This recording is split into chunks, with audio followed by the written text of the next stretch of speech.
Hey, what's up guys, welcome back to the channel. Today we're recording the final video of the day. Yeah, I think I only recorded like 3 today, so it's not even that bad, but so I remember one time I recorded like 9 videos and I ended up uploading like 3. Jesus Christ. So I'm definitely making it a goal. It's not even the new year, but you know what, we're making a goal before the new year that I will drop more videos as I record them, right? Sometimes they do need some editing, and that becomes a problem because of the storage thing, but don't even get me started on that. Point being, let's get into this. We're doing part 2, Twilight of the Republic. Part 1, unfortunately, I do only have 2 boxes, so we kind of have to go crazy on this one. Part 1, unfortunately, didn't pan out insanely well. We still did get some, I think, pretty good stuff, but we didn't get anything crazy. So hopefully we can remedy that, but if not, then hey, you know what?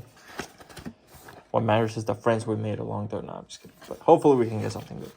We'll see. If not, then hey, you can't win them all. We did only get 2 boxes, so beggars can't be choosers. And I got them on Black Friday, so quite literally, beggars can't be choosers. So you know what? Let's see what we can get.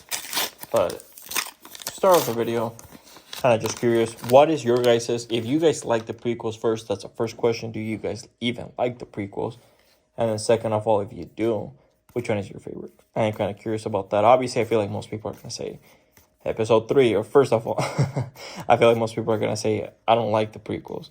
So, which if that's you, hey, that's completely, whoa, first of all, whoa. We're starting off kind of with bangers on this one. What the hell? First, this I'm pretty sure it was the highest rarity hyperspace I got in, not this exact card, obviously, but a rare hyperspace. That was the rarest hyperspace I got in my whole first box. Damn, that's kind of crazy.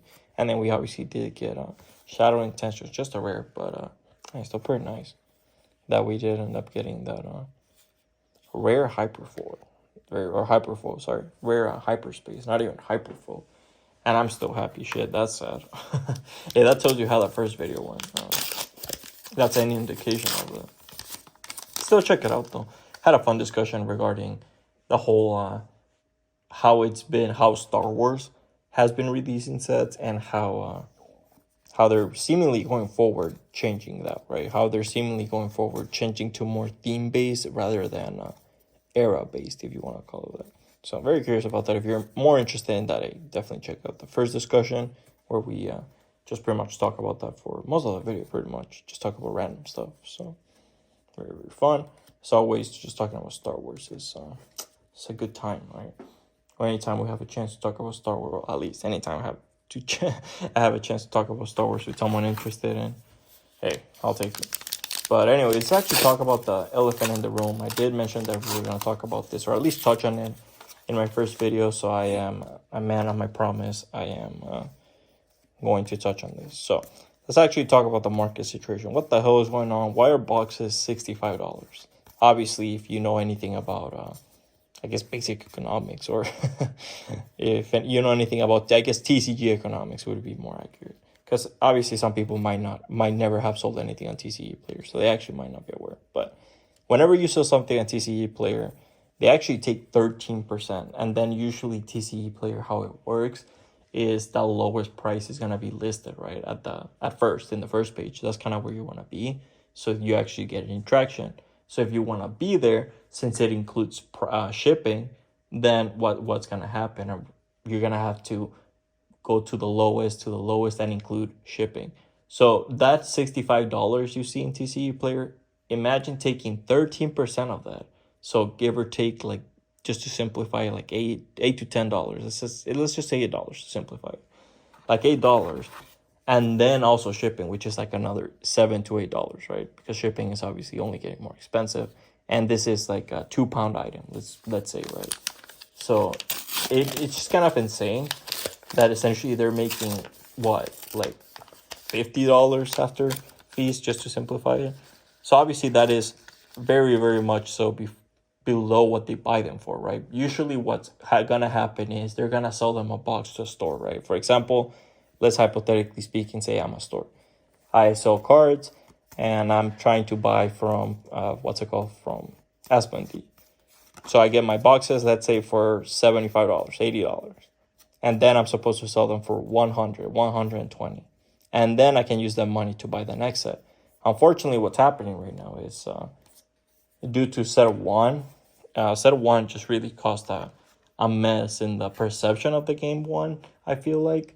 And then it caused a lot of stores to just kind of jump into that opportunity, right? Obviously, a lot of stores see the hype for set one, see that at first it wasn't too hot. So a lot of stores at first are probably like, oh yeah, we dodged a bullet. But then they see that insane, seemingly natural hype over time reaches 200. They're gonna think anything they print is gonna sell like fucking hotcakes, right?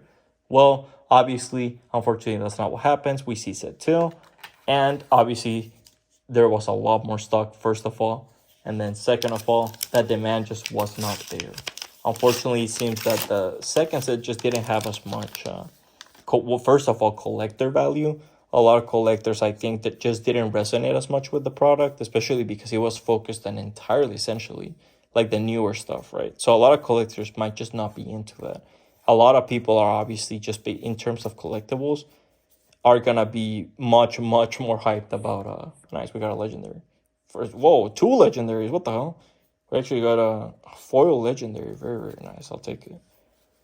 Very nice, yeah, from a collector perspective, it's gonna be much harder as well, just because those characters are much less popular. Collectors are obviously, especially Star Wars collectors, are obviously going to lean much more towards episode 4 to 6. That's like the most important episodes, right?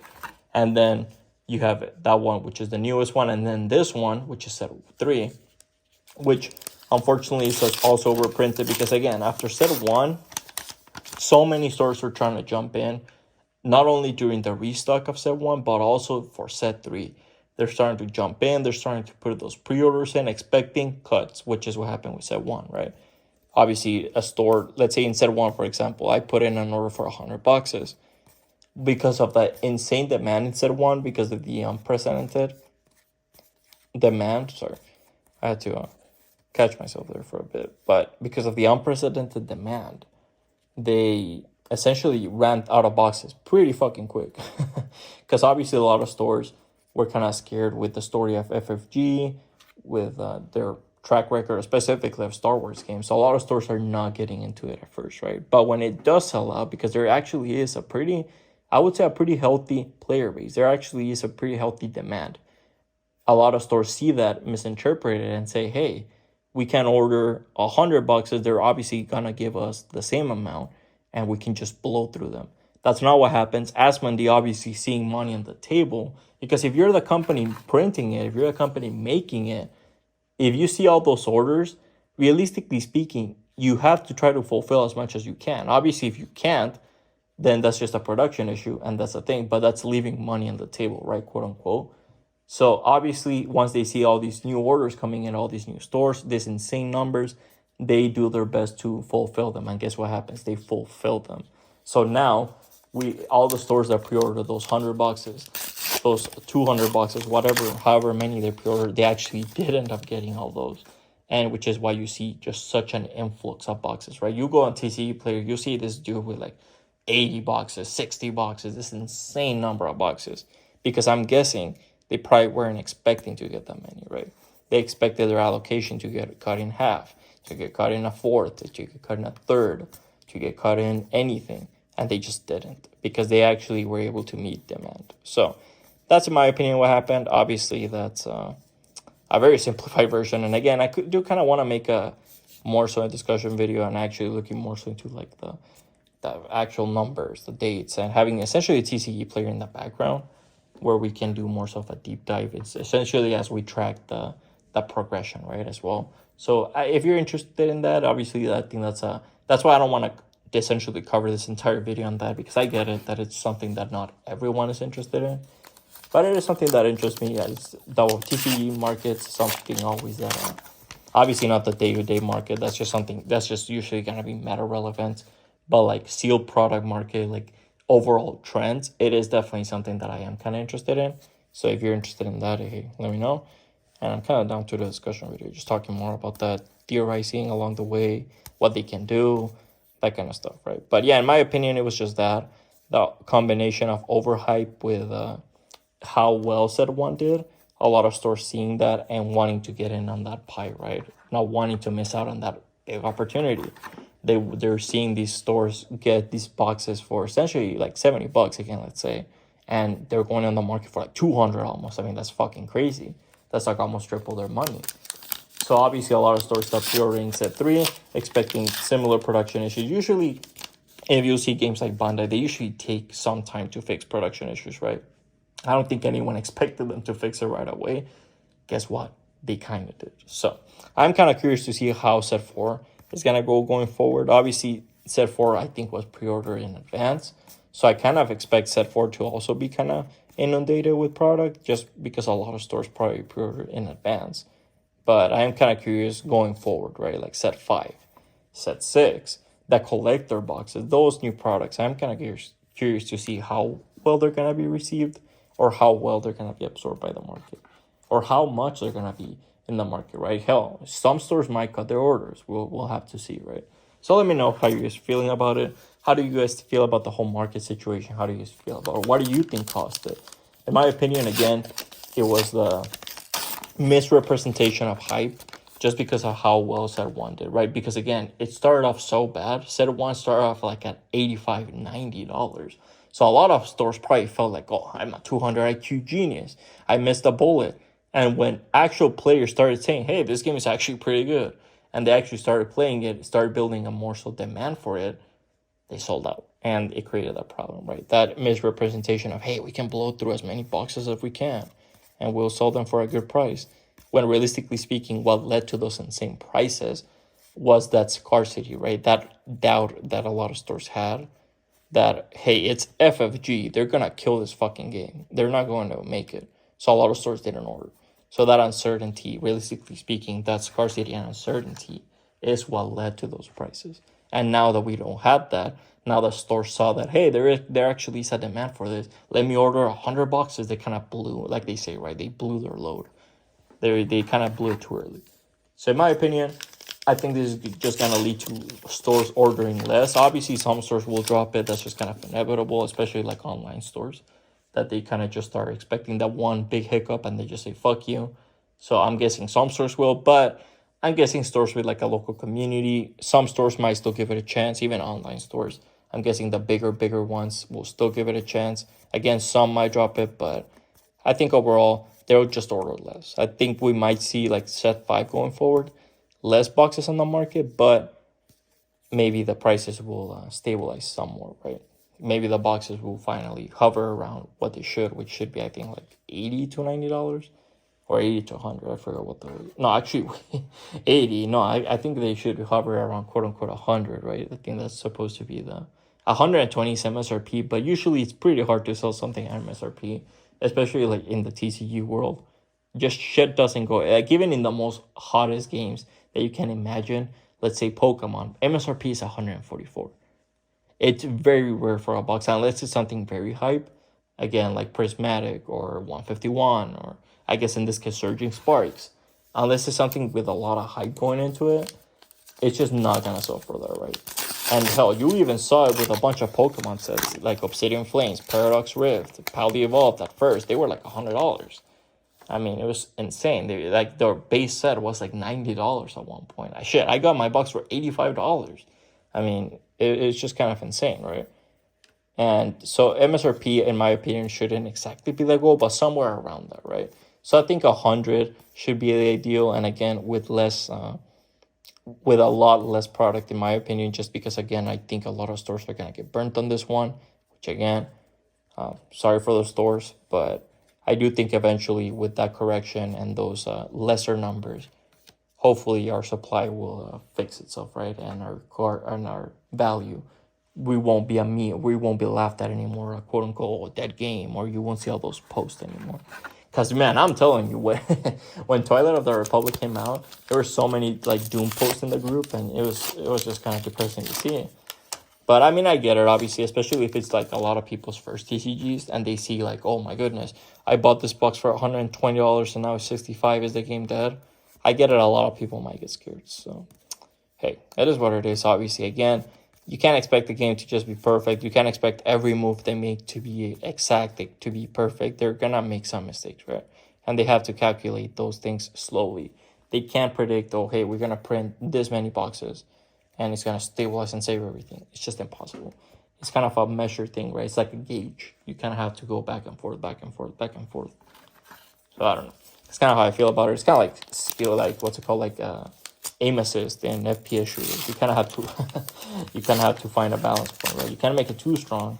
You can't make it too weak. So you tune it over time. I'm kind of curious though I'm kind of curious to see how well received set 4 is gonna be now with set 2 and 3 kind of bombing in a sense, especially again for like stores, right?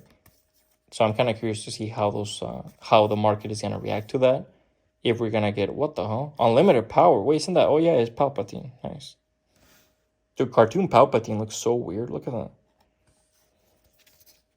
Yeah, I'm kind of curious how you guys feel about it. How are you guys doing? How are you feeling about the future of Star Wars Unlimited? That might be a bit dramatic, but I see a lot of people talking about it. So what the hell?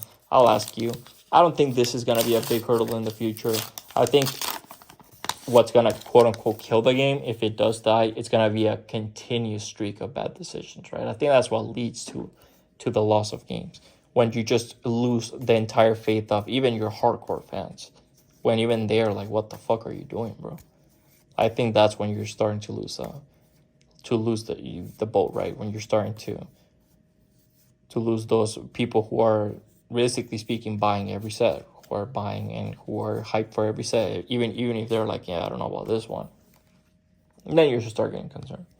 But right now, it is so early on. I still think a lot of boxes are moving at a pretty healthy rate. Obviously, again, the prices aren't the best, but there actually is a lot of demand for it. A lot of boxes are being moved through, especially for Spark of Rebellion. You're seeing a lot of movement. You're seeing a lot of movement for Twilight. You're seeing a lot of movement for singles. Just, in my opinion, signs of a somewhat healthy. Again, was there some missteps? Sure, but no game has no missteps. At the end of the day, the game is run by people, right? Not by an AI. It's not run by Skynet, which is just like super AI, which is just not gonna make mistakes and shit. Even Skynet made mistakes. So you want a lesson? There you go. Even Skynet made mistakes. Right. Let's actually do this. But I don't know. Again, I kind of just wanted to touch on that. For the most part of the video, I know that we did pretty much touch on it for the majority of it, but I kind of just want to touch on it for the most. Speaking of prequels, nice, the most hated man in the entire prequels, I'm pretty sure. Kind of just want to touch on it because I think it is a pretty big deal. Again, if you're kind of curious in a more so detailed, I'm kind of down to do it. Again, with TCG player in the background, we can do the play-by-play. We can do Spark of Rebellion released. We can follow it along. I'm kind of curious and kind of happy to do that. I kind of want to start doing more so complex videos. Maybe not complex is the word, but videos where I kind of have to do more editing. I kind of have to be more involved, right? I kind of want to start doing more so that. Also, obviously, always openings. I love doing openings. I just think it's I just love talking about different things, different topics that I enjoy. Star Wars being one of them. Obviously, I've been a Star Wars fan for years, so whenever I do get a chance to talk about it with someone or people who seemingly are interested in it, I'm more than happy to do so. It's like Star Wars, COD Zombies. Just like when you find those like niches that you like, you can talk with someone for a long time and not get bored. Especially with how expansive. I'm not even like a massive Star Wars fan. Like COD Zombies, I'm like even a more so fan. But like Star Wars, I'm saying I'm not a massive fan. I love the movies and I've seen them multiple times. I think pretty much each, except some of the newer ones. But I'll get to it eventually. But I'm not calling myself like a super massive fan just because I haven't kept up with like the shows and stuff, right? Which I feel like a quote unquote true fan, if you want to call it that, would. So you know what? I'm not gonna attract any haters. I'm not gonna call myself that. So I don't know. I just kind of feel like they have so many shows like Disney Plus, dude. It's and I get it. Obviously, I don't blame them. They're trying to make money. They're a streaming business. Streaming businesses are I'm pretty much sure like they're all losing money except Netflix. So I don't blame them for pumping shit out. But I mean, Jesus Christ, there's so much stuff to keep up with that. Yeah, I think I'm out. We got Isla Secura. Sorry, is he related to Hera Syndulla? Or is she like her rival because she's blue? I don't want to say it because of that. That's super dumb. She's blue, she's green, so she's bad. But I don't know. That name does sound kind of similar, so I'm kind of curious to see if she's related to her at all, or she's just like a rival or something like that. Again, I'm not too familiar with the right, like the expanded universe. I think that's what they call it, right? Like the expanded universe, when they refer to the TV series, the comics, and the shows. Wait, do you call the shows and well, yeah, I guess shows and TV series. Well, I guess not. I guess you'd have to call them cartoons, huh? Because shows refers to both cartoons and like real life series. So I guess cartoons and series. There you go. So I guess the cartoon series and the comics are all referred to the expanded universe, right? And that's where they introduce so many of like the crazy. I think that's where they can go crazy, where they can introduce like a fucking, oh, here's a Sith puppy, and it's just crazy, right? Like what they can just break the bounds, and it doesn't matter as much. Whereas in the movies, they're gonna receive a lot of scrutiny, a lot of criticism, so they kind of have to stick a little more safely, which something kind of interesting. Because dude, I was watching a video with, I think it was a video of all the Sith. And dude, there are so many that I just had no idea about, and it's just so insane. And it just kind of makes me want to learn more about them. But then I see how many, dude. I swear, I just need to get over that. I need to get over my fear of just having so much, because that's the same thing with One Piece. I want to get into it, but dude, it's so massive that I'm just like, dude, it's gonna take me forever. What would you call that? Fear of commitment? Maybe, I don't know, but. Maybe I should get into it. Okay, tell you what, here's a question for you about the expanded universe. If I were to read anything, watch anything of the expanded universe, what would you recommend? What is your favorite piece of the expanded universe? If you're into that, of course. If you're not, hey, what is your favorite movie? What is your favorite episode for Star Wars? How about that? You'll still be included. Don't worry about it. I won't exclude you, but I'm kind of curious about that. Do you even count also the video games? Do you even count the video games as canon? Like the Jedi Fallen Order one, which was, if you haven't played those games, dude, those games are sick. The new, oh nice, we got Jen Erso. I did get her showcase one on Spark though, so sorry, you're not gonna top that, but hey, it's still pretty cool. Final 3 packs. Unfortunately, we did already get, hey, in this one we did get 4 legendaries though. Unfortunately though, and I can't believe it. That's just my luck though. Unfortunately, no General Grievous. What the hell do you do, Grievous? No. What the hell do you do? It is what it is. Obviously, I'm disappointed. I'm sad about it. I'm devastated. I'm just kidding. I'm not devastated. It's okay. I think it's a pretty cheap card. I can probably just end up buying it. But once I sell whatever, I'm not going to end up keeping. But RIP. I'm not going to lie. I kind of was hoping I pull Grievous on this one. Damn. I didn't pull it on either video. But hey, you know what? That's why you buy singles. If you're going for specific cards, if you need any more lesson than that, there you go. I just saved you some money. Even in the prices, that's the funniest thing, right? Like even if the prices are so low, it still makes so much more sense to just buy singles. But hey, if you need a visual lesson, I guess I'm more so a visual learner. So here you go. If you needed that as well, let's do this. We got Devastating Group. So yeah, what was your chase card?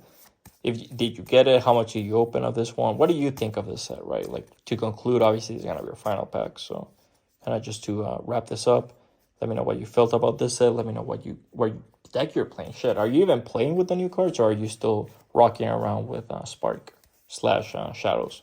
What's your favorite deck? What deck is meta? All that good shit. How is Star Wars doing? You know, answer any of those questions. Shit. If you answer any of those, I'll be happy. And let's actually finish this up. Final pack. Wrap this up. Showcase. Okay, nice. We got Showcase Jango Fett. Imagine. That'll actually flip out. General Grievous, no. Oh, come on. But unfortunately, no General Grievous. I do think we again got what? Did we again get 4 hyperspace foils? And I did get 4 legendary. So I think this technically was a better box than the first one. But I don't know, man. I just didn't. Damn, I actually can't believe it. I didn't get a General Grievous at all. And he's just a legendary. I guess I shouldn't be too surprised, though. You do only get, on average, 3 legendaries a box, since it is 1 every 8 packs. 24, 8 times 3. Obviously, as you saw, sometimes you will break that and get an extra one in the form of hyperspace and hyperspace foils of hyperspace. Oh, I already said hyperspace, sorry. So you have all these 3 different possibilities of getting it in different forms. It does seem I did get a foil, so that's pretty cool. But Unfortunately, I didn't get General Grievous, which kind of sucks, but you know what? It's okay. Let's actually just do a top 5 and wrap this up so I can leave you guys to it. Let's actually finish this. Oh, what the hell? That's sick. I didn't even realize this card was a thing. And it's just a rare, dude. I'm telling you. So it's just you gotta step back and appreciate things. Okay, so 1, 2, 3.